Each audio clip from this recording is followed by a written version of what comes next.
వద్దని ఒక నిర్దేశిత గడువు కూడా ఇచ్చి పనులను పూర్తి చేయండి వెంటనే అని ఆదేశించినప్పటికి కూడా ఆ విషయాన్ని పక్కన పెట్టి గత ప్రభుత్వం చేసిన అభివృద్ధే అక్కడ ఇప్పటివరకు ఉన్న బిల్డింగ్లు కానీ సెక్రటేరియట్ పరిపాలన అసెంబ్లీ మిగతా విషయాలు మొత్తం కూడా ముఖ్యమంత్రి ఇన్నాళ్ళు అక్కడి నుంచే పరిపాలన చేశారు. కానీ రాజధాని ఏదంటే మాత్రం మళ్ళీ అమరావతి కాదంటారు.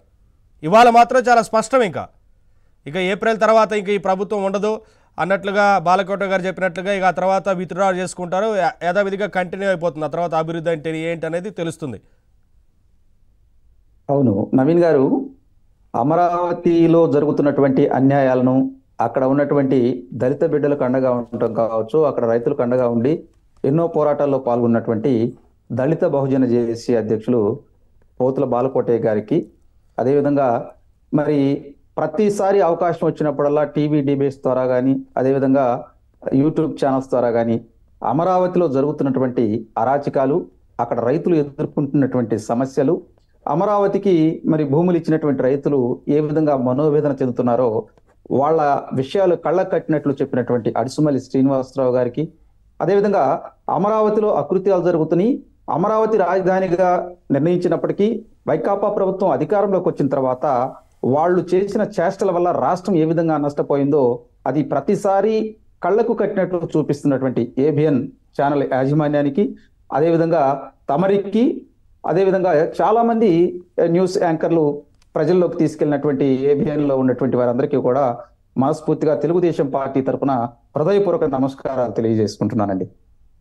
అమరావతి విషయానికి రావాలంటే రైతులు, ఏ రైతైనా కానీ తనకున్నటువంటి ఎడ్లను, భూమిని ఎవరు కూడా తృణప్రాయంగా వదలరండి. అమరావతిలో ఏంటంటే మరి కొత్త రాజధాని వచ్చింది, రాజధాని రాగానే ఏదో ఒక విధంగా అభివృద్ధి చెందాలనే తహతహలాడుతున్నటువంటి ఆనాటి ముఖ్యమంత్రి, నవ్యాంధ్ర ముఖ్యమంత్రి నారా చంద్రబాబు నాయుడు గారు మరి అమరావతి ప్రాంతంలో ఉన్నటువంటి రైతులను అడిగారు, నేను ల్యాండ్ పూలింగ్ విధానం ద్వారా మీ దగ్గర నుంచి భూమి తీసుకొని మీకు కొంత భూమిని నేను ఇస్తాను, రాజధాని కోసం మీరు త్యాగం చేయమంటే అక్కడ ఉన్నటువంటి చాలా మంది రైతులు మొదట ఒకంత వాళ్ళకి అర్థం కాక కూడా వాడి ప్రభుత్వాన్ని అడిగారు ఏ విధంగా ఇస్తారు ఏందన్నప్పుడు సిఆర్డి అని ఒక చట్టాన్ని తీసుకొచ్చి అక్కడ రెవెన్యూ వ్యవస్థను పంపించి వాళ్ళకి ఒక చట్టం ద్వారా హామీ ఇచ్చారండి. శాసనపరమైనటువంటి చట్టం ద్వారా అక్కడ ఉన్నటువంటి రైతులకు హామీలు ఇచ్చి వాళ్ళ దగ్గర నుంచి దాదాపు 28,000 ఎకరాలు పైచిలకు భూమిని ల్యాండ్ పూలింగ్ సిస్టమ్ ద్వారా ప్రపంచంలో మొట్టమొదటిసారిగా తీసుకున్నటువంటి వ్యక్తి నారా చంద్రబాబు నాయుడు గారు. మీరు చూడండి, ఆయన శంకుస్థాపనకి మరి పక్కన ఉన్నటువంటి ముఖ్యమంత్రి గారిని, అదేవిధంగా ఆ రోజు ఉన్నటువంటి ప్రధానమంత్రి నరేంద్ర మోదీ గారిని కూడా ఆహ్వానించారు. మరి నరేంద్ర మోదీ గారు కూడా అక్కడ నుంచి పంచభూతాలను తీసుకొచ్చి మరి ఆ రోజు భూమి పూజ చేశారు. ఒక విధంగా నేను చెబుతున్నానండి, ఆవేదనతో చెబుతున్నా, ప్రధానమంత్రి గారు ఆంధ్ర రాష్ట్రాన్ని మోసం చేశారని చెబుతున్నా నేను. ఎందుకంటున్నానంటే ఈ మాట, పంచభూతాలని మోసం చేయటం అంటే మామూలు విషయం కాదు.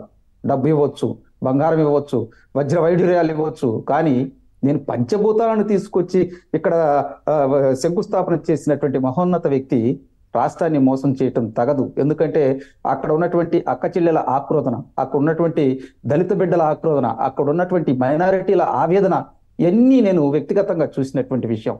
ఎంతో మంది రైతులండి, అరే ఈ ప్రభుత్వం వచ్చిన తర్వాత వైకాపా ప్రభుత్వం తీసుకున్నటువంటి నిర్ణయాలకు గుండెలాగిపోయినాయి సార్. వాళ్ళందరినీ గుర్తు చేసుకోవాల్సినటువంటి అంశం. దీనితో పాటు మరి ముఖ్యమంత్రి గారు ఆ రోజు అసలు అసెంబ్లీలో గొప్ప గొప్ప మాటలు చెప్పాడండి.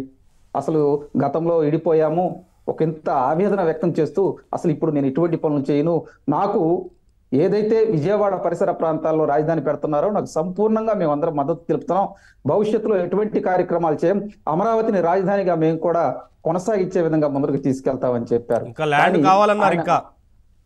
అవునండి, ఆయన అధికారంలోకి వచ్చిన తర్వాత నేను ఇక్కడే ఇల్లు కట్టుకున్నానని చెప్పి ప్రజలకు ఒక ఇండికేషన్ తీసుకెళ్లారు. ఆ అమరావతిలో ఉన్న ప్రాంతంలో ప్రజలు కూడా ఏంటంటే, నేను గత ప్రభుత్వం కన్నా రైతులకు ఎక్కువ మేలు చేస్తాను, మీకు ఎక్కువ నేను భూమి ఇస్తాను అన్నప్పుడు వాళ్ళందరూ కూడా చంద్రబాబు నాయుడు గారిని నమ్మల. మరి ఇప్పుడున్నటువంటి జగన్మోహన్ రెడ్డి గారిని నమ్మి అతనికే ఓట్లు వేశారండి. చూడండి, మోసపోయారండి వాళ్ళు. కానీ తను అధికారంలోకి వచ్చిన తర్వాత మరి అక్కడ 144 సెక్షన్లు, పీడీ యాక్ట్లు, ఎవరైనా కానీ సార్ చుట్టాలు ఆ గ్రామాల్లోకి వెళ్ళాలంటే రాలేనటువంటి పరిస్థితి అండి.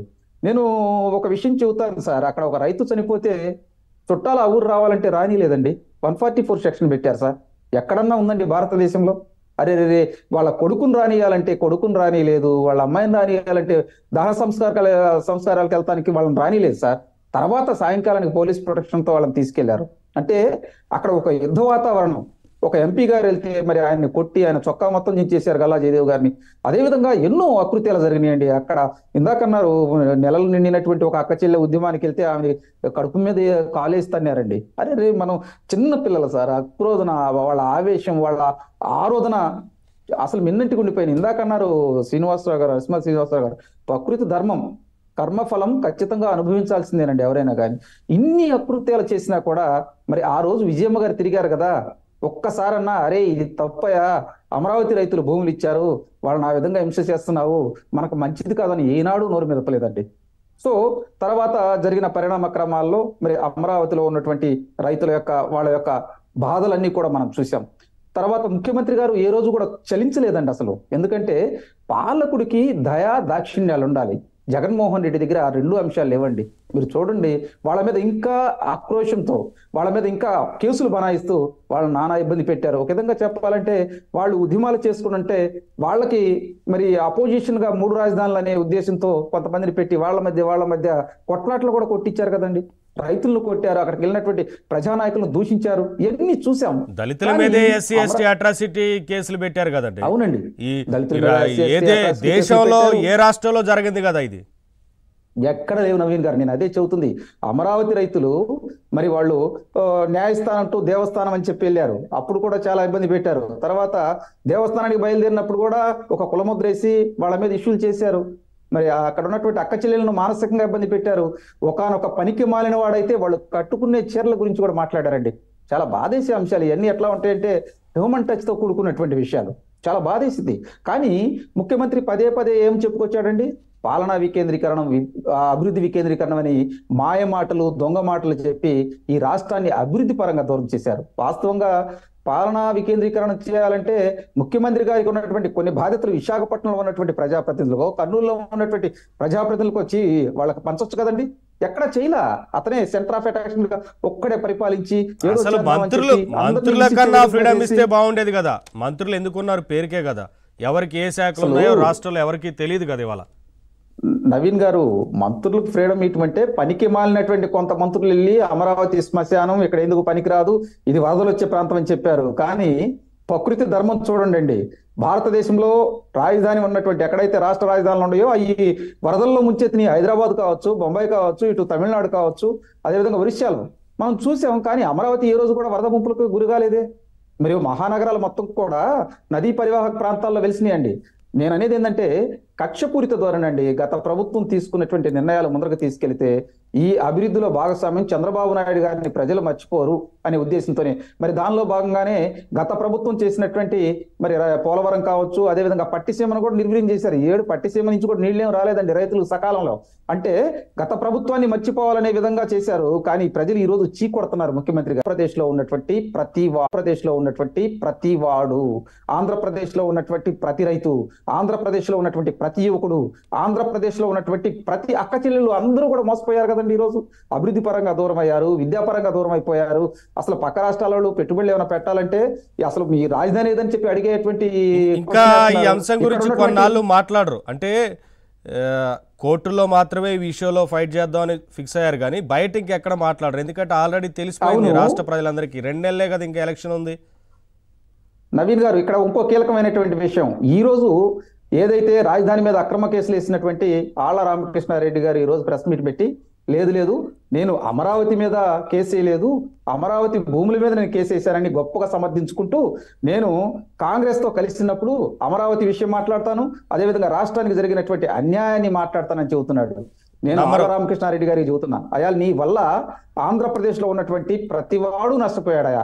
నువ్వు ముఖ్యమంత్రి గారిని సమర్థించడం వల్ల, మరి కళ్ళు తాగిన కోతిలాగా ఆయన ప్రవర్తించడం వల్ల ముఖ్యమంత్రి గారు ఈ రోజు రాష్ట్రంలో ఉన్నటువంటి అందరూ మీ వల్ల నష్టపోయిన వాళ్ళు. ఎందుకంటే ఆంధ్ర రాష్ట్రంలో ఉన్నటువంటి ప్రజలందరూ ఉసురు ఇలా తగిలిద్దండి ఖచ్చితంగా. ఇది ఇప్పుడు నేను ఒకటి అంటున్నానండి, అమరావతిలో ఒకే కులం ఉందని చెప్పి చాలా ట్రై చేశారు. వాస్తవంగా ఏ ప్రాంతంలో ఒకే కులం ఎట్లుండిద్దండి? అన్ని కులాల వాళ్ళు అందరూ సమానంగా అక్కడ ఉండారండి. కానీ ఒకే ముద్ర, పలానా కులం వాళ్ళు ఉండారు, పలానా వాళ్ళు ఉండారని చెప్పి, అంటే అమరావతిలో జరుగుతున్నటువంటి అభివృద్ధిని కూడా ఆపేశారు. విచిత్రం ఏంటంటే అక్కడ రోడ్లు తవ్వుకెళ్ళారండి, అక్కడ కట్టే కట్టడాల్లో ఉన్నటువంటి ఇనప సువ్వలు తీసుకెళ్లిపోయారు, అక్కడ ఉన్నటువంటి ఏదైతే పెద్ద డంబెల్స్ తీసుకొచ్చేస్తారు ఇనపయి, అవి కూడా మాయం చేశారు. అవును. నేనేమంటానంటే, నువ్వు అభివృద్ధి చెప్పినా పర్లేదు కానీ దాన్ని కొనసాగిస్తే బాగుండేది కదా.